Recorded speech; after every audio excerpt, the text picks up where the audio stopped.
လူသားတွေရဲ့တမိုင်းမှာစစ်ပွဲဆိုတာအသစ်ဆန်းမဟုတ်ပါဘူးဒါပေမဲ့စဉ်းစားကြည့်ဘူးကြလားဗျတကယ်လို့ကျွန်တော်တို့ရဲ့ခင်မီစစ်တပ်ဟာမော်ပညာတွေငကားတွေနက်ဖျားတွေရှိတဲ့ကမ္ဘာတစ်ခုကစစ်တပ်နဲ့ထိပ်တိုက်တွေ့ခဲ့ရင်ဘာဖြစ်မလဲဆိုတာဒါဟာပုံမြင်တပုံမဟုတ်ပါဘူးဂိတ်လို့ခေါ်တဲ့တကားတစ်ချက်ပွင့်သွားရာကနေစတင်ခဲ့တဲ့ဖြစ်ရပ်တစ်ခုပါ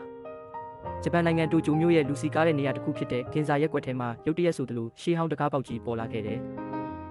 အဲ့ဒီထဲကနေထွက်လာတာကတော့ရာစုနှစ်ပေါင်းများစွာကတည်းကမမြင်ရတော့တဲ့မြင်းတွေစီသားတွေလှန်တွေဒိုင်းကာတွေကိုင်ဆောင်ထားပြီးတန်ကြက်ကဝတ်စုံတွေဝတ်ထားတဲ့စစ်တီတော်တွေပါပဲတကယ်တော့သူတို့ဟာဒီဘက်ကဘာကိုကျူးကျော်သိမ်းပိုက်ဖို့ရောက်လာခဲ့ကြတာပါဒါပေမဲ့သူတို့သတိမထားမိခဲ့ကြပါဘူးအဲ့ဒါကတော့သူတို့ရင်ဆိုင်ရမှာက21ရာစုရဲ့အင်အားကြီးမားတဲ့ခင်မီလက်နက်တွေဖြစ်နေတယ်ဆိုတာပါပဲအမြောက်တန်တွေတနက်တန်တွေကြားမှာကျူးကျော်သူတွေဟာလက်နက်ချင်းကွာဟာလုံးလာကြောင်းပုံမုံလိုပဲပျောက်ကွယ်သွားခဲ့ရပါတယ်ဒါပေမဲ့စစ်ပွဲကြီးပြီးသွားရုံနဲ့တင်မပြီးသေးပါဘူးဂျပန်ကာကွယ်ရေးတပ်ဖွဲ့ဟာအဲ့ဒီတကားရဲ့တစ်ဖက်ချမ်းမှာဘာတွေရှိနေလဲဆိုတာစုံစမ်းဖို့အတွက်ခြေလမ်းအစလန်းခဲ့ပါတယ်တစ်ဖက်ကဘာကိုရောက်တဲ့အခါဂျပန်ထူးကာကွယ်ရေးတပ်ဖွဲ့ဟာလက်နက်တွေကင်ဆောင်ထားကြပေမဲ့လည်းတစ်ဖက်ကဘာမှာနေထိုင်နေကြတဲ့လူတွေနဲ့မိတ်ဆွေဖြစ်အောင်စူးစမ်းရင်းမတူညီတဲ့ယဉ်ကျေးမှုနှစ်ခုကြားမှာငြိမ်းချမ်းရေးတရားထိုးဖို့စကားပြောဆိုဆက်သွယ်မှုကနေစူးစမ်းခဲ့ကြပါတယ်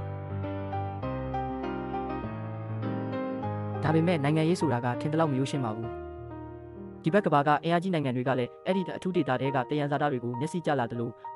ဟိုဘက်ကဘာကအင်ပါယာကြီးကလည်းသူတို့ရဲ့မမာနာကိုမချနိုင်ကြလို့တန်တမန်ရေးရညှိနှိုင်းမှုလည်းခက်ခဲလာပါတယ်ငကားတကောင်ကိုလေရင်ပစ်တုံးကြီးနဲ့ပစ်ချတာမျိုးကအမြင်မဆန်းမခက်ခဲပေမဲ့လောဘနဲ့အမုန်းတရားတွေပြည့်နေနေတဲ့လူတွေကြားထဲမှာယုံကြည်မှုတည်ဆောက်ဖို့ကမှတကယ်တမ်းခက်ခဲတဲ့အလုပ်ပဲဖြစ်ပါတယ်တကားတစ်ချက်ကပွင့်ယုံပဲရှိပါသေးတယ်ဒါပေမဲ့အဲ့ဒီတကားကနေတဆင့်ကဘာနှစ်ခုလုံးရဲ့ကံကြမ္မာဟာပြောင်းလဲသွားခဲ့ပါပြီဒါဟာစစ်ပွဲတစ်ခုရဲ့အစလားဒါမှမဟုတ်ယဉ်ကျေးမှုအသစ်တစ်ခုရဲ့အစလားအဖြေကတော့အဲ့ဒီတကားရဲ့တစ်ဖက်ချမ်းမှာစောင့်ကြိုနေပါတယ်တင်ရောအဲ့ဒီကဘာတွေကိုကျွန်တော်နဲ့အတူဆက်ပြီးခရီးနှင်ဖို့အဆင်သင့်ဖြစ်ပြီလားနောက်ထပ်လည်းဒီလိုစိတ်ဝင်စားဖို့ကောင်းတာတွေဆက်လက်တင်ဆက်ပေးဦးမှာမို့ channel လေးကိုလည်း subscribe လုပ်ခဲ့ကြပါဦး